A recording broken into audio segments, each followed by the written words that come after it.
السلام عليكم ورحمة الله وبركاته.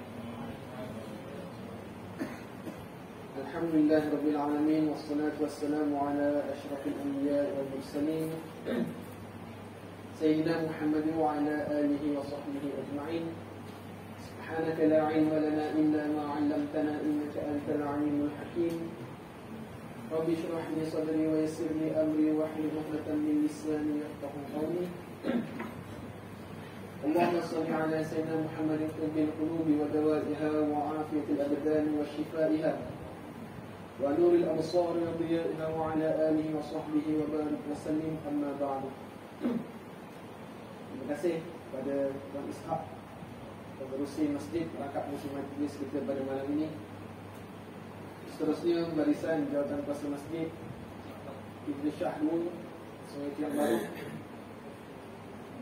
Seterusnya para pegawai masjid, Imam Bilal Siap, dan tuan-tuan, puan-puan, hadirin hadirat yang dirahmati Allah sekalian.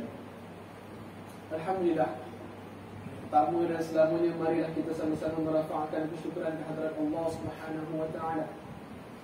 Alhamdulillah, pada malam ini kita dapat bersama-sama kumpul di masjid ini, yang mana saya yakin tuan-tuan dalam keadaan sihat walafiat insya-Allah. Dan marilah kita sama-sama panjatkan selawat serta salam ke atas junjungan besar Nabi Muhammad SAW, yang mana berkat perjuangan, berkat pengorbanan, berkat susah payah yang baginda lalui 1400 tahun yang dulu, sehingga ke malam ini kita masih lagi merasai dua nikmat yang paling besar. Yang mana dua nikmat ini tidak lain tidak bukan, iaitu yang pertamanya nikmat iman, dan yang keduanya adalah nikmat Islam. Kenapa saya katakan, kenapa para ulama katakan dua perkara ini, iaitu iman dan Islam adalah nikmat? Kerana itulah kunci bagi sesiapa yang beriman kepada Allah untuk memasuki syurga Allah Subhanahu wa taala. Baik, ibu-ibu, ayah-ayah yang dirahmati Allah sekalian, pertama sekali saya sebenarnya segan ada di depan tuan-tuan, kerana di sini ada para alim ulama, para ustaz-ustaz, ada tuan guru kita Ustaz Alim, ada naib kadi kita Ustaz Fazali, ada tuan-tuan imam. Segan saya nak ada depan. Maklumlah, siapalah saya kan, ingusan dia orang kata. Tapi sebagai untuk berkongsi kepada hadirin hadirat yang datang pada malam ini, iaitu kita membicarakan berkaitan dengan seseorang yang dikasihi oleh Allah Subhanahu wa taala, dan sepatutnya kita mengasihi batang tubuh individu tersebut.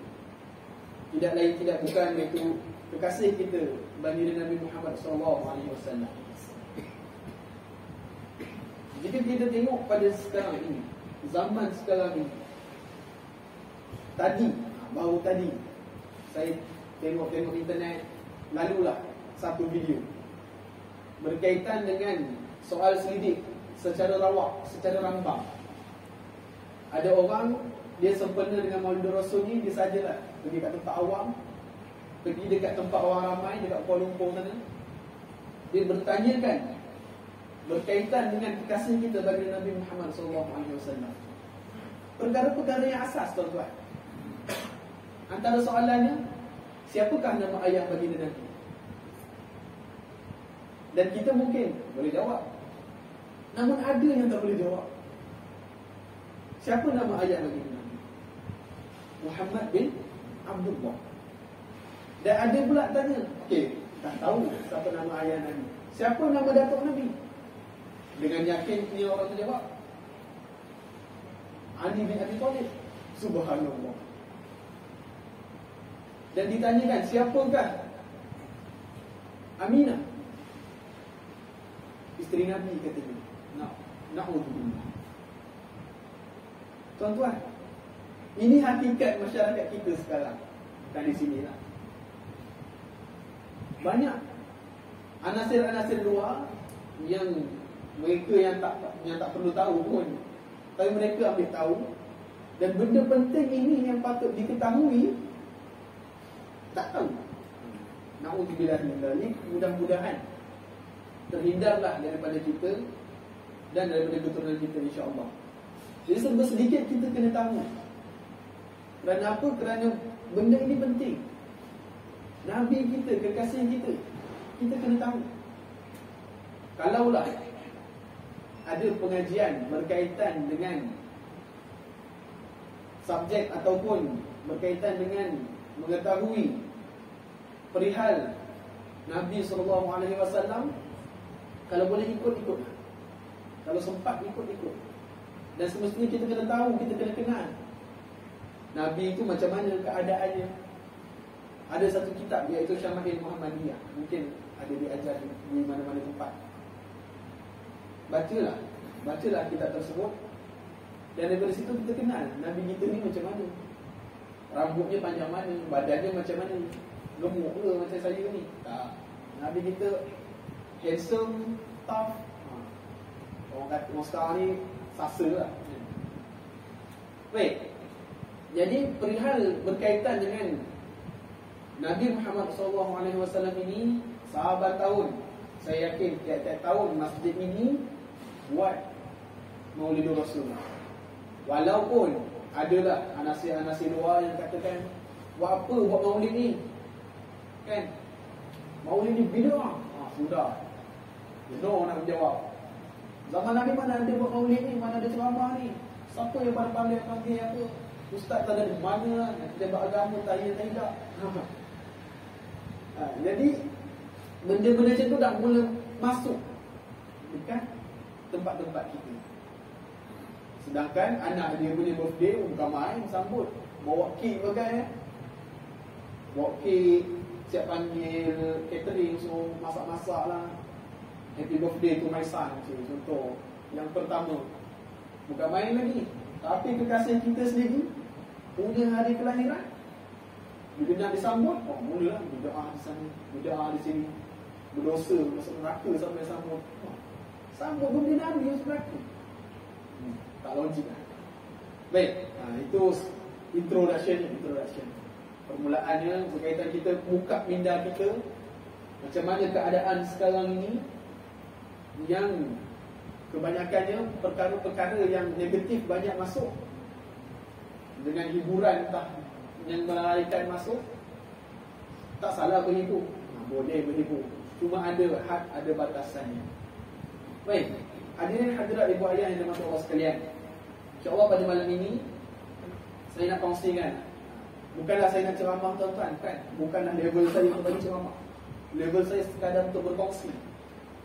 Mungkin perkara-perkara ini tuan-tuan dah tahu pun, benda-benda ni dah biasa dah kita dengar. Tapi perkara ini perlu diperingatkan semula sebagai kita punya panduan untuk kehidupan kita pada masa-masa yang akan datang. Iaitu pada malam ini saya nak tekankan ataupun saya nak bawa satu perkara, iaitu berkaitan dengan kehebatan dan kemuliaan. Apakah kehebatan, apakah kemuliaan, apakah kelebihan kita ini sebagai umat Nabi Muhammad SAW. Tuan-tuan, Nabi Muhammad telah meninggalkan kita lebih 1400 tahun yang lalu. Dan Nabi Muhammad meninggalkan legasi kita ini, sehingga kan kita ini diiktiraf oleh Allah Subhanahu wa taala. Yang mana dalam firman Allah Subhanahu wa taala mengatakan dalam surah Ali Imran ayat yang ke-110, Ba'da a'udzu billahi minasyaitonir rajim, kuntum khayra ummah ukhrijat lin-nasi ta'muruna bil ma'ruf wa tanhauna 'anil munkar wa tu'minuna billahi walau amana ahlul kitab lakana khayran lahum minhumul mu'minuna wa aktsaruhumul fasiqun. Sadaqallahul azim. Apa yang Allah iktiraf kita ni, iaitu kamu wahai umat Muhammad adalah sebaik-baik umat. Kita ini, Allah iktiraf kita ini adalah sebaik-baik umat. Sedangkan sebelum kita ada lagi umat-umat Nabi yang lain. Adanya umat Nabi Musa, adanya umat Nabi Isa, hinggalah umat Nabi Adam. Tapi dalam banyak-banyak umat, Allah iktiraf kita sebagai umat yang terbaik. Jadi nak jadi umat yang terbaik ini, apa dia yang kena ada? Iaitu kita ini perlulah menyuruh berbuat segala perkara yang baik. Itu yang pertama. Sebagai umat Nabi Muhammad, kalaulah kita, Allah dah iktiraf kita ni sebagai umat Nabi Muhammad, tapi perlu ada 3 perkara ini. Iaitu yang pertama sekali, ta'muruna bil ma'ruf. Buat perkara yang ajak perkara yang baik, menyuruh membuat perkara yang baik. Dan yang keduanya, wa tanhauna 'anil munkar. Melarang daripada perbuatan yang munkar. Munkar ni apa? Buat benda jahat. Buat benda jahat kita larang, kita tak bagi. Itu yang kedua. Dan yang ketiganya, beriman kepada Allah dengan sebenar-benar iman. 3 perkara yang Allah iktiraf, yang menjadi sebab Allah iktiraf kita ini diterima sebagai khairul ummah, umat yang terbaik. Tuan-tuan, tak rasa bangga tu?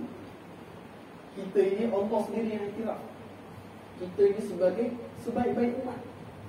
Kalaulah kat dalam satu kelas, contoh kan, dalam satu kelas ada 30 orang pelajar, contoh kita salah seorang pada pelajar tersebut, dan cikgu cakap, oh kamu ni bagus, kamu ni baik, kita rasa apa? Oh rasa X sikit lah kan, rasa bangga sikit. Itu lah Allah dah iktiraf kita sebagai umat yang paling terbaik sekali. Itu kita sebagai kelebihan yang pertama kita sebagai umat Nabi Muhammad. Sebab apa tuan-tuan? Sebab Nabi kita, Nabi Muhammad SAW merupakan penghulu segala Nabi, penghulu sekalian Nabi. Dalam banyak-banyak Nabi dan Rasul, Nabi Muhammad ketua ni. Walaupun Nabi Muhammad ini Nabi dan Rasul yang terakhir, tak ada lagi Nabi Muhammad, tak ada lagi Nabi ataupun Rasul yang turun selepas Nabi Muhammad, tak ada. Walaupun ada yang mengaku Nabi lah, ada yang mengaku Tuhan lah, ada bawa ajaran sendirilah. Benda tu semua tak betul. Kita sebagai umat Rasulullah kena ikut syariat Nabi Muhammad SAW. Itulah panduan kita, itulah perkara yang perlu kita ikuti. Iaitu yang keduanya tuan-tuan. Yang keduanya, apakah kelebihan kita ni? Sebenarnya banyak sangat kelebihan kita sebagai umat Nabi Muhammad ni. Kerana apa? Ya Allah, kalaulah kita nampak kelebihan-kelebihan ini, seandainya lah pahala tu kita nampak tuan-tuan puan semua, ya Allah, nescaya tak muat kita nak tidur, tak tahu nak tidur orang mana. Pahala penuh rumah kita. Kalaulah kita datang sini, macam yang Tuan Pengurusi cakap tadi, datang masjid, masuk, Tuan Pengurusi ingatkan supaya kita berniat iktikaf. Niat nak iktikaf, kat atas ni ada nak nawaitu annan iktikaf, ada yang nawaitu iktikaf, ulanglah niat macam mana. Jadi niat iktikaf dalam masjid, pahala dah besar. Dengar pula tazkirah, lagi besar pahala ni. Masuk sedekah pula, Masya Allah, besar lagi pahala. Kalaulah nampak pahala tu tuan-tuan, subhanallah, tak tahu dah letak mana pahala itu. Banyak. Tapi jangan kita rasa, oh, pahala aku dah banyak ni, bolehlah buat dosa sikit-sikit. Tak boleh. Pantang ni tu, dah buat pahala, buat pahala. Buat dosa, tambah dosa pula. Baik. Yang keduanya, apa kelebihan kita ini, tuan-tuan, puan-puan yang dirahmati Allah sekalian, sebagai umat Nabi Muhammad, iaitu kita ini alhamdulillah diturunkan Al-Quran kepada kita. Allah Subhanahu wa ta'ala berkenan menurunkan Al-Quran kepada Nabi ataupun kekasihnya yang terakhir, iaitu Nabi Muhammad SAW, yang mana sebelum-sebelum ini telah diturunkan kitab-kitab yang lain. Sebagai contoh, Nabi Daud diturunkan kitab Zabur, kitab Injil dan juga kitab Taurat, diturunkan kepada Nabi Musa dan Nabi Isa. Yang mana kitab-kitab itu sekarang ada seleweng entah menjadi apa. Sebagai contoh, kitab Injil yang diturunkan pada Nabi Isa. Dah diselewengkan. Dikata itu adalah wahyu yang diturunkan oleh Allah, padahal mereka dah seleweng. Lahirlah sekarang ni orang Kristian. Ada dua agama kat dunia ini yang mana agamanya dia mengajak supaya orang menganutinya. Yang pertama sekali agama Islam, agama kita. Agama kita mengajak orang supaya menganuti, berdakwah, kita dakwah supaya orang masuk kepada Islam. Yang kedua, agama kedua iaitu Kristian. Kristian ini diberdayah. Dayah ini kata lawan ataupun dia macam dakwah, tapi dakwah khusus untuk orang Islam. Dayah ini untuk yang selain daripada Islam. Kita khususkan untuk Kristian. Orang Kristian dia berdayah dan mengajak orang supaya masuk ke Kristian. Ada pun agama-agama lain dia bukan itu tujuan utamanya. Contoh macam Buddha. Tak ada orang nampak dakwah, orang Buddha dakwah, tak ada. Dia itu agama turun-temurun. Ada pun dua agama ini, agama yang mengajak orang supaya menganutinya. Nah itu. Jadi agama Kristian ini tuan-tuan, sebelum kita masuk kepada membicarakan tentang Al-Quran, agama Kristian ini dia masuk kepada Malaysia ini pelan-pelan. Sajalah nak kongsi. Agama Kristian ini masuk dekat Malaysia ini secara halus. Antaranya, macam mana kaedah dia masuk ini, dia buat baik dengan orang kita. Buat baik, macam-macam lah kaedah ni buat baik. Ada yang tolong, ada yang macam-macam lah buat baik dengan orang Islam ni, dan kita pun tak ikut-ikut. Dan ada juga masyarakat Islam sendiri yang diajak oleh golongan Kristian ini, dia bertahap-tahap. Macam mana nak menjadi Kristian yang sebenar? Sebagai contoh, dalam buku yang telah disusun oleh Timbalan Mufti kita, iaitu Tajarah Fikriyah, berkaitan dengan aliran pemikiran semasa, di sana diceritakan bagaimana perkembangan atau bagaimana step by step orang Kristian ini nak bagi orang Islam ni masuk. Antaranya saya sebutkan, iaitu yang pertama sekali, orang Islam tu boleh sembahyang, boleh buat apa-apa yang macam orang Islam lain, tapi akidah dia mesti yakin. Dia kena pura-pura dia sebagai orang Islam. Itu yang step yang pertama sekali. Jadi bila ada macam itu, kita tak perasan. Dekat dalam masyarakat kita, dekat dalam komuniti kita, mana nak nampak? Dia tak bagi nampakkan seseorang itu nampak macam Kristian. Itu kaedah yang pertama. Sehinggalah kaedah-kaedah yang seterusnya, yang mana tak sembahyang. Bukanlah kita nak terus menghukum, oh tak sembahyang, Kristian, murtad. Bukan begitu. Tapi nak kata adanya perkara-perkara tersebut. Sebab itulah ada, dululah saya tak ingat tahun bila, ada budak sekolah Aksiden bila diangkat ke hospital, pakai tudung ni balik sekolah.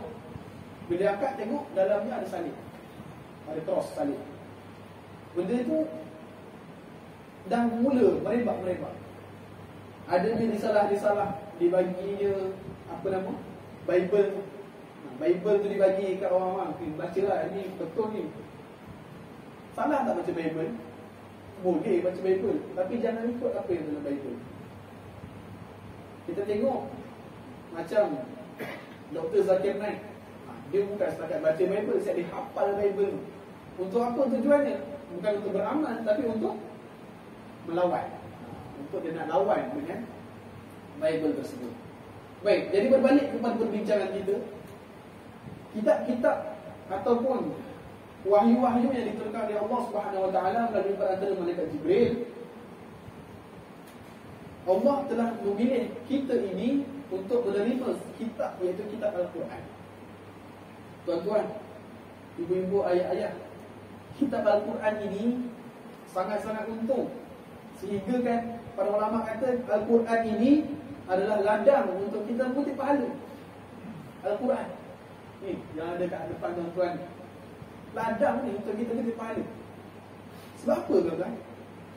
Sebab dengan Al-Quran ini, Masya Allah, Allah telah berjanji bahawasanya sesiapa yang membaca satu huruf daripada Al-Quran, Allah akan bagi kepadanya 10 ganjaran, 10 pahala. Dan bukanlah alif lam mim itu satu huruf, tapi alif itu satu huruf, lam itu satu huruf, mim itu satu huruf. Jadi kalau kita baca alif lam mim saja sudah 30. Jadi kita pun mulalah kira-kira kan. Kalau cikgu sehari baca alif lam mim sudahlah, dah 30, dah banyak dah tu. 30 kalau kita dapat duit RM30, banyak lah tu, bolehlah cukuplah makan. Janganlah macam tu. Bacalah Al-Quran. Sebab itu Al-Quran ini dah ada pahala. Daripada Bismillah, Bismillahirrahmanirrahim ada berapa huruf? Kat situ dah banyak lah. Mulalah kita berkira-kira. Jangan dikira-kira. Pahala ini jangan dikira-kira, sebab otak kita takkan mampu nak kira pahala. Cukup kita beramal. Bacalah Al-Quran. Dan masih belum terlambat, tuan-tuan. Masih belum terlambat. Sekiranya ada yang masih belum lancar membaca Al-Quran, jangan rasa diri itu kecil, diri itu rendah. Wah, aku dah alam dulu kecil-kecil, saya tak belajar ngaji, dan so-so ni tak apa lancar ngaji, alam tak lancar, tak nak baca. Penyudahan yang begitu, tak boleh macam tu. Ada dalam hadis Nabi, sekiranya orang itu membaca Al-Quran secara merangkak-rangkak, dia akan dapat 2 ganjaran. Iaitu yang pertama ganjaran dia baca, dan yang kedua ganjaran kesungguhannya. Tapi ada orang silap faham lah. Dah alang-alang baca rangkak-rangkak dapat pahala banyak, tak payahlah belajar lebih-lebih kan.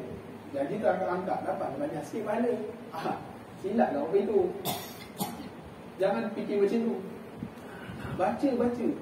Jangan malu bertanya. Bab Al-Quran ini, suka saya kongsikan bab Al-Quran ini, bab hukum tajwid. Biasanya hukum tajwid ni, tanyalah guru-guru kafah. Biasanya hukum tajwid ni time mengaji kafah dia belajar, tuan-tuan. Jarang kita ni nak belajar tajwid. Tak apa, tak ingat nama hukum, idgham, itulah pemuda semua tak ingat, tak apa. Janji baca betul tu pun dah tak ada masalah. Itu pun dah best. Dah bagus lah. Janji baca dia betul. Lidah kita ni macam-macam kan. Macam saya Jawa, saya tak ada lah Jawa. No, kami tak ada lah pekat no Jawa ni kan. Tak adalah walajo, tak ada begitu. Jadi kita latih, training. Nak lidah betul-betul sama sebiji macam orang Arab tu, no lah. Kena duduk kat sana lah kot gamaknya. Kan. Tapi alhamdulillah kita kat sini ada orang Arab duduk kat Malaysia. Ada kat Sungai Batang tu, sahabat saya Pak Syekh tu. Kalau tuan-tuan jumpa dia nak belajar ngaji dengan dia, tak ada masalah belajar. Itu berkaitan dengan lidah kita lah, berkaitan dengan bahasa. Jadi Al-Quran ini diturunkan dalam bahasa Arab. Kenapa nak kena Al-Quran turun bahasa Arab? Turunlah bahasa Melayu orang senang, turunlah bahasa Jawa, kan enak, orang Jawa kan. Tapi tidak, Al-Quran ini diturunkan dalam bahasa Arab. Sebab apa? Sebab lughatul Arabiyyah wal lughatul Jannah. Bahasa Arab ini adalah bahasa syurga. Kat syurga tak ada orang cakap banjar, tuan-tuan. Kita jauh pekat macam mana pun kat dunia ni, dekat syurga cakap Arab pula. Tak ada cakap Jawa. Kata dia sekondi, tak ada. Kita akan cakap Arab. Mula dia yang Muslim, macam mana gaya dia ni? Kami tak pernah belajar cakap Arab. Assalamualaikum pun itu je tahunya. Jangan risau. Ia bergantung pada amal ibadah kita. Sekali kita masuk kubur je, kat situ dah terus bahasa Arab dah. Dah terus tukar bahasa. Tak ada dah bahasa lagi, tak akan ditanya bahasa Banjar, bahasa kampung dan sebagainya kat dalam tubuh. Sehinggalah tak ada penghujung, kita akan cakap bahasa Arab. Sebab itulah lazimilah lidah kita. Jangan kita tutup orang Arab dan sebagainya. Kita tak boleh tutup panel dia. Bahasa-bahasa itu jangan. Benda lah bahasa ni, tak boleh. Kita kena cintai bahasa Arab sebab bahasa itu adalah bahasa syurga. Itu telah memang itulah bahasa kekasih kita Nabi kita Muhammad SAW. Baik. Jadi berbalik kepada Al-Quran tadi. Banyaknya tuan-tuan, ibu-ibu, ayah-ayah yang dirahmati Allah sekalian, orang kita ini zaman dulu-dulu suka sangat mengaji.